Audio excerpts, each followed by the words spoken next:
এখানে বলেছে x minus a, x minus b, x minus c dot dot x minus z, এই অবধি এই গুণফলটার মান কত হবে জানতে চাইছে। তার কারণ এটা গুণ আকারে রয়েছে, আমরা দেখেই বুঝতে পারছি। তাহলে এটা দেখো প্রত্যেকটা অ্যালফাবেটাল বিয়োগ হচ্ছে, এক্সের থেকে প্রত্যেকটা অ্যালফাবেটাল বিয়োগ হচ্ছে অ্যালফাবেট।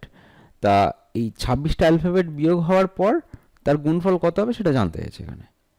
তো এখানে এই জিনিসটা মাথায় রাখতে হবে যে এইখানে যখন এ বি সি ডি এইভাবে চলতে চলতে একটা টাইমে আসবে কি x minus a, x minus b, x minus c তো হলো, এইভাবে চলতে থাকলে একটা সময় এক্স মাইনাস এক্স তৈরি হবে, তারপরে এক্স মাইনাস জেড তো আসবে, X minus Y, X minus Z আসবে। তাই এক্স মাইনাস এক্সের এই যে ভ্যালুটা এটা তো জিরো হয়ে যাবে।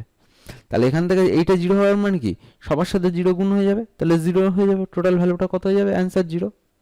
কারণ এক্স মাইনাস এক্স যে কোনো একই জিনিসের সাথে একই জিনিস বিয়োগ করলে কত হয়, শূন্য হয়। তো তাহলে একটা টার্ম যদি এদের মধ্যে গুণ জিরো হয়ে যায়, অর্থাৎ কি তুমি জিরো গুণ এক গুণ দুই, 12 গুণ 3 গুণ 4 গুণ 5 এরকমভাবে তুমি চলতে রয়েছো, তাহলে আলটিমেট তুমি যতই সংখ্যা নাও না কেন যেহেতু একটা জিরো গুণ রয়েছে, এই জিরোর জন্য কি হয়ে যাবে, আলটিমেট অ্যান্সারটা জিরো আসবে। এখানেও ঠিক সেই ঘটনাটাই ঘটেছে।